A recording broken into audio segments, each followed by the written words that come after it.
अस्सलाम वालेकुम नाज़रीन, आप देख रहे हैं ज़ीशान सैयद यूट्यूब चैनल। नाज़रीन, आज बात करेंगे साबिक वज़ीर-ए-आज़म इमरान खान और उनकी अहलिया बुशरा बीबी के खिलाफ 190 मिलियन पाउंड रेफरेंस या अलकादर ट्रस्ट केस ये अपने इख्तिताम को पहुंच चुका है। इस्लामाबाद हाई कोर्ट ने पहले ट्रायल कोर्ट को हतमी फैसला सुनाने से रोक दिया था और फिर अदालत ने ही कहा कि आप फैसला कर सकते हैं, यानी स्टे ऑर्डर खत्म कर दिया। उसके बाद इमरान खान की बरीयत की दरख्वास्तें भी दायर हो गई हैं, वहां पे उस पे भी चल रहा है। लेकिन तो 190 मिलियन पाउंड में नेब ने जो इमरान खान और बुशरा बीबी से मुतल्लिक जो 342 का बयान रिकॉर्ड करने के लिए सवालनामा फराहम किया है, वो 14 सफ़हात पर मुश्तमिल 69 सवालात है जो हम आपके सामने शेयर करेंगे। पहला सवाल लिखा है कि आपने बतौर वजीर आजम अलकादर ट्रस्ट के नाम पर शरीक मुलजिम मलक रियाज से 458 कनाल जमीन गैर कानूनी माली फायदे के तौर पर हासिल की, इस पर आप क्या कहते हैं? दूसरा सवाल है कि आपने गैर कानूनी मालियाती फायदे के बदले शरीक मुलजिमान मलक रियाज और अली रियाज को फायदा दिया, उस पर आप क्या कहते हैं? तीसरा सवाल है, शहजाद अकबर और आपकी मिली भगत से 2 दिसंबर 2019 को एक नोट पेश किया गया जिसमें गलत बयानी की गई कि बरतानिया में फ्रीज किए गए फंड्स रियासत पाकिस्तान को सरेंडर किए जाएंगे। फिर सवाल कर रहे हैं कि जानबूझकर गलत बयानी की गई कि सुप्रीम कोर्ट का अकाउंट रियासत पाकिस्तान के फायदे के लिए चलाया जा रहा है। आपने बतौर वजीर आजम बेईमानी से रूल्स ऑफ बिजनेस 1973 के खिलाफ वर्जी करते हुए मजकूरा नोट को बगैर किसी पेश की सर्कुलेशन के इजाफी एजेंडे के तौर पर पेश करने का कहा।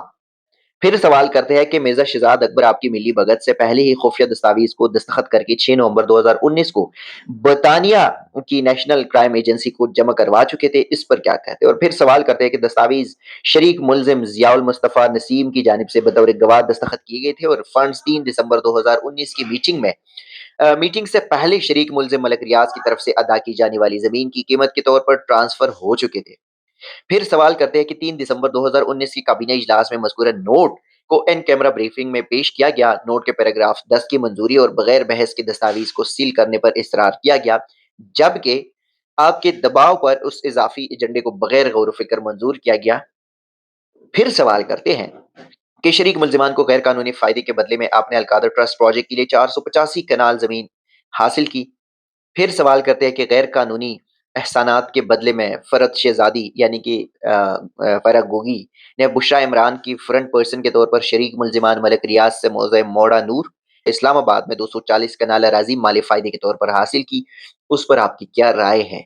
फिर सवाल करते हैं कि 190 मिलियन पाउंड की बरतानिया से पाकिस्तान गैर कानूनी मुंतकिली के हवाले से ये स्टेट बैंक ऑफ पाकिस्तान से मुशावरत नहीं की गई। फिर सवाल करते हैं कि पाकिस्तान के मुताबिक दफ्तर खारजा और बरतानिया में पाकिस्तानी हाई कमीशन से भी इस मामले पर कोई मुशावरत नहीं की गई। अगला सवाल यह है कि बहरिया टाउन की जानिब से अलकादर यूनिवर्सिटी ट्रस्ट को 285 मिलियन रुपए कैश अतिया किया गया, जबकि बिल्डिंग, फर्नीचर और जमीन के लिए 450 मिलियन की डोनेशन दी गई। फिर सवाल करते हैं कि बरतानिया से पाकिस्तान 190 मिलियन पाउंड की वापसी के बारे में वजारत कानून से कोई राय नहीं मांगी गई। बरतानिया से 171 million pound registrar supreme court of Pakistan के अकाउंट में ट्रांसफर से मुतालिक फिनांस डिवीजन भी लाइलम था। इस्लामाबाद के मोड़ा नूर में वाक़िया 240 कनाल अराजी अली रियाज मलिक के जरिए शरीक मुलजिमा फरत शहजादी के नाम पर ट्रांसफर हुई, उसके बारे में आप क्या कहते हैं? फिर सवाल करते हैं कि मलिक रियाज 11 जुलाई 2019 को बनीगाला आपके घर आए। एंट्री रजिस्टर्ड के मुताबिक इसी वक्त शहजाद अकबर भी बनीगाला आपके घर आए थे, उस पर आप क्या कहेंगे?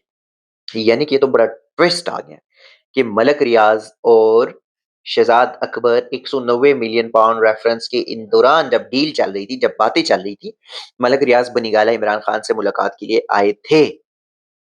फिर कहते हैं कि Begum Akhtar Rukhsana memorial welfare trust, जिसके trustee Malak Riaz, Bina Riaz, Ali Riaz Malik, commodore retired Mohammad Ilyas है के अकाउंट के 6 चेक के जरिए 235 मिलियन रुपए अलकादर यूनिवर्सिटी ट्रस्ट को ट्रांसफर हुए।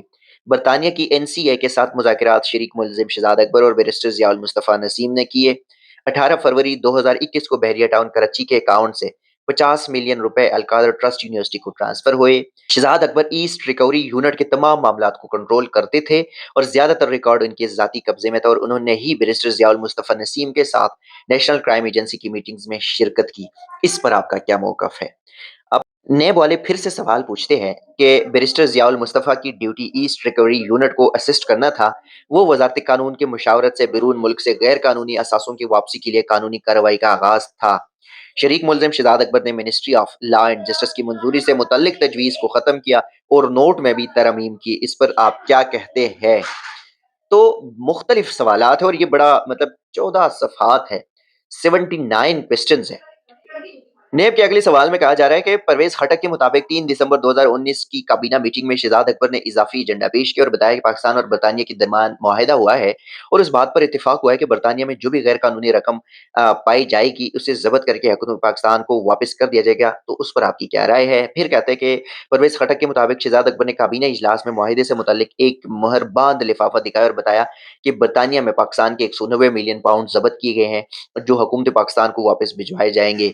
کابینہ ارکان نے معاہدے کے مندرجات سے متعلق اعتراضات اٹھائے لیکن شہزاد اکبر نے کابینہ کو بتایا کہ معاہدہ خفیہ تھا، جس پر کابینہ اراکین خاموش ہو گئے، جس کے بعد کابینہ نے ایجنڈے کی منظوری دی جسے آپ بطور وزیر اعظم ہیڈ کر رہے تھے۔ اس پر بھی آپ بولیے۔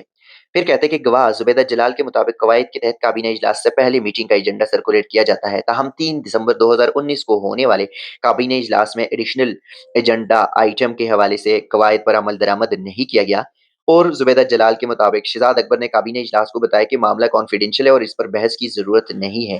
پھر زبیدہ جلال کے مطابق کابینہ ممبران اس ایشو پر بحث کرنا چاہتے تھے، تاہم شہزاد اکبر نے کانفیڈینشیل ہونے کی وجہ سے اضافی ایجنڈے پر بحث کیے بغیر زور دیا اور ایجنڈے کی منظوری کے لیے اپنا اثر و رسوخ استعمال کیا۔ یعنی کہ آ، پرویز خٹک اور زبیدہ جلال کا جو سٹیٹمنٹ ہے وہ بالکل as it is same to same, فلاں کو یہ ہوا تو فلاں کو یہ ہوا، شہزاد اکبر نے یہ کیا تو کابینہ نے یہ کیا، شہزاد اکبر نے وہ کہا تو کابینہ نے یہ کیا، اور پھر یہ معاملہ اس طرح ہو گیا، ایز اٹ از جیسے کہ ان کو کوئی لکھی گئی پرچی ہو۔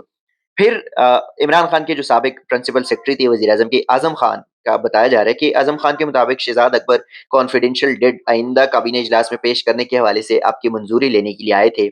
شہزاد اکبر نے اعظم خان کو یہ بھی بتایا تھا کہ آپ نے شہزاد اکبر یہ اجازت دی تھی کہ ڈیٹ کو کابینہ کے سامنے پیش نہ کیا جائے۔ پھر کہتے ہیں کہ گواہ عمیر احمد کے بیان کے مطابق انہوں نے آپ کو ملک ریاض اور بحریہ ٹاؤن سے متعلق زیر التواء انکوائری اور انویسٹیگیشن کی تفصیلات فراہم کی تھی، اس پر بھی بتائیے گا۔ کیس کے تفتیشی میاں عمر ندیم کے شواہد کے مطابق بحریہ ٹاؤن کراچی کی زمین کی ادائیگی کی مد میں 460 ارب روپے کی آفر کی منظوری کے سپریم کورٹ کے 21 مارچ 2019 کے فیصلے کی روشنی میں رجسٹرار سپریم کورٹ کی جانب سے مخصوص اکاؤنٹ کھولا گیا تھا۔ شواہد کے مطابق یہی اکاؤنٹ کانفیڈینشیل ڈیٹ میں منشن کیا گیا تھا، جس کا مقصد بحریہ ٹاؤن کراچی کی زمین کی ادائیگی تھا اور یہ اکاؤنٹ ریاست پاکستان کا اکاؤنٹ نہیں تھا۔ کیس کے تفتیشی آفیسر میاں عمر ندیم کے شواہد کے مطابق 4 اپریل 2019 سے 30 اپریل 2019 کے درمیان 458 کنال اراضی بحریہ ٹاؤن کی جانب سے خریدی گئی، جو بعد ازاں ذوالفقار عباس بخاری کے ذریعے القادر ٹرسٹ کو ٹرانسفر ہوئی، جبکہ اس وقت تک ٹرسٹ کا وجود ہی نہیں تھا۔ پھر کہتے ہیں کہ تفتیشی آفیسر میاں عمر ندیم کے شواہد کے مطابق ملک ریاض حسین اور شہزاد اکبر 11 جولائی 2019 کو بنی گالہ میں آپ کے رہائش گاہ آئے تھے۔ پھر کہتے ہیں کہ تفتیشی آفیسر کے مطابق آپ نے نوٹ کو سرکولیشن کے بغیر کابینہ اجلاس کے سامنے رکھنے کی ہدایات دی، اور تفتیشی آفیسر کے شواہد کے مطابق آپ نے دسمبر 2019 کی کابینہ اجلاس میں بغیر بحث کے اضافی ایجنڈے کے مہر بند لفافے میں منظوری پر زور دیا تھا۔ پھر اس میں مزید یہ بھی کہتے ہیں کہ جو تفتیشی آفیسر کے شواہد کے مطابق 3 دسمبر 2019 کی کابینہ اجلاس کی منظوری سے قبل ہی کانفیڈینشیل ڈیٹ حکومت پاکستان کی جانب سے 6 نومبر 2019 کو ہی این سی اے کو پہلی جمع کروائی جا چکی تھی، جبکہ سوال سے وزارت قانون، وزارت انصاف، دفتر خارجہ اور وزارت خزانہ کی رائے جو ہے وہ نہیں لی گئی۔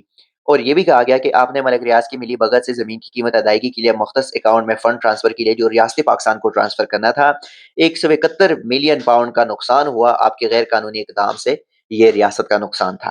پھر کہتے ہیں کہ بابر ایوان نے 26 دسمبر 2019 کو القادر یونیورسٹی پروجیکٹ کے نام سے ٹرسٹ رجسٹر کرایا، آپ اس ٹرسٹ کے چیئرمین تھے، بشرا بی بی، ذوالفقار عباس بخاری ٹرسٹی تھے۔ 10 جولائی 2020 کو ٹرسٹ میں ترمیم کی گئی اور اس کے ذریعے آپ ٹرسٹ کے بانی اور تاحیات چیئرمین بن گئے۔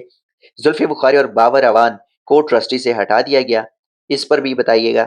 اور ساتھ یہ کہ ملک ریاض کو غیر قانونی فیور کے بدلے میں آپ اور بشرا بی بی نے 458 کنال اراضی، 258 ملین کیش بلڈنگ جس کی مالیت 284 ملین روپے بنتی ہے، ٹرسٹ کو ڈونیشن کے نام پہ حاصل کیے، तफ्तीशी अफसर के शवाहिद के मुताबिक इस्लामाबाद के मोड़ानूर में 240 कनाल अराजी शरीक मुलजिमा फरत शहजादी के नाम ट्रांसफर हुई। अराजी की अदायगी के हवाले से कोई भी सबूत रिकॉर्ड पर मौजूद नहीं है। शवाहिद है कि फरत शहजादी आप और बुशरा बीबी के फ्रंट पर्सन के तौर पर काम करती रही और सुप्रीम कोर्ट की जानिब से हुक्म दिया गया कि बरतानिया से मौसूल होने वाले फंड्स हुकूमत पाकिस्तान को ट्रांसफर कर दिए जाए। इस पर आपकी क्या राय है? क्या आप अपने दिफा में कोई शवाहिद पेश करना चाहते हैं? क्या आप हल्फ पर बतौर गवाह पेश होना चाहेंगे?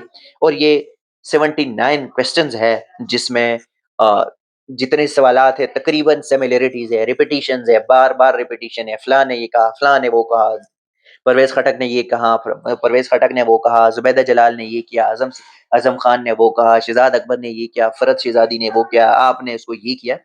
और एक लंबी चौड़ी दास्तान इमरान खान के सामने रख दी है। अब इमरान खान 342 का जो बयान रिकॉर्ड करने के लिए ये क्वेश्चनेयर इनका जवाबनामा तैयार करेंगे और फिर हम कोशिश करेंगे कि उस जवाबनामे को आप तक पहुँचाएँ कि उसमें इमरान खान के इन तमाम सवालात के ऊपर क्या राय है, क्या मौक़िफ़ इख्तियार करना चाहते हैं। नाज़रीन, ये थी आज की अपडेट्स। इसी किस्म की चीज़ें आपके साथ शेयर करते रहेंगे। अपना ढेर सारा ख़्याल रखिएगा, हमें दुआ में याद रखिएगा, फ़ीडबैक भी दीजिएगा। दीजिएगा इजाज़त, अल्लाह हाफ़िज़।